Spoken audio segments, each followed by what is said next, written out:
Duty వచ్చి తిరుపతి ఎయిర్పోర్ట్కి pickup వచ్చాను. నా వెనకాల ఉంది కదా, కనపడటం లేదు. తిరుపతి ఎయిర్పోర్టు పికప్కి వచ్చాను. బండి పార్కింగ్లో అంటే బయట పెట్టుకున్నాను అన్నమాట. ఎందుకంటే లోపల ఎక్కువ చలాన్లు వేస్తారనమాట, అందుకే బయట పెట్టుకున్నాను. ఫ్లైట్ అయితే వచ్చేసింది, పోయి రిసీవ్ చేసుకోవటమే. ఇంకా ఎయిర్పోర్ట్ లోపలికి అయితే ఎంటర్ అవుతున్నాము. ఎందుకంటే టోల్ గేట్ ఉంటుంది లోపల, టైం బట్టి చలాన్ పడుతుంది. దాని బదులు బయట పెట్టుకోవటమే బెస్ట్.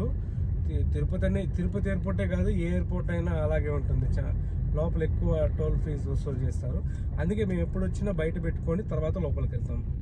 సరే, లోపలికి ఇప్పుడు ఎంటర్ అవుతాము. లోపల విజువల్స్ చూద్దాం. ఏ ఎయిర్పోర్ట్ అయినా ఇలాగే నీట్గా ఉంటుంది. ఇండియాలో ఎయిర్పోర్ట్స్ అన్నీ మెయింటెనెన్స్ అయితే భయంకరంగా చేస్తారు. సూపర్గా ఉంటుంది ఎయిర్పోర్ట్, నీట్గా క్లీన్గా గ్రీన్గా ఉంటుంది. అంతా గ్రీన్గా ఉంటుంది. చూడండి, ఎయిర్పోర్ట్ రోడ్లు కూడా బాగుంటాయి. ఇండియా అంతా రోడ్లు కూడా ఇలా ఉంటే సూపర్గా ఉంటుంది మా డ్రైవర్లకి అందరికి తొలడానికి.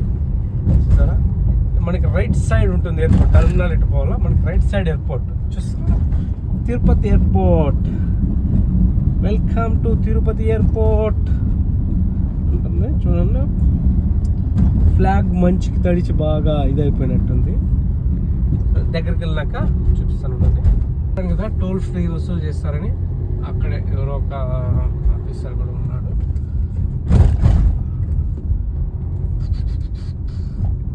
టోల్ ఇక్కడే, టోల్ టోల్ టోల్. ఇక్కడ మంది రిజెక్ట్ అయింది అంటే సెన్సార్ రిజెక్ట్ అయింటుంది. రిజెక్ట్ అంటే నోరు దొరకడం లేదు. చూడండి,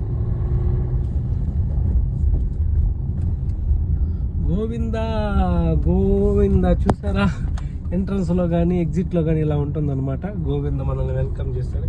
Tirupati airport, welcome to Tirupati airport. చూసారా, ఆ ఫ్లాగ్ మంచికి తడిచి అలా అయిపోయిందనమాట. చూసారా, ఆ ఫ్లాగ్ ఇండియన్ ఫ్లాగ్.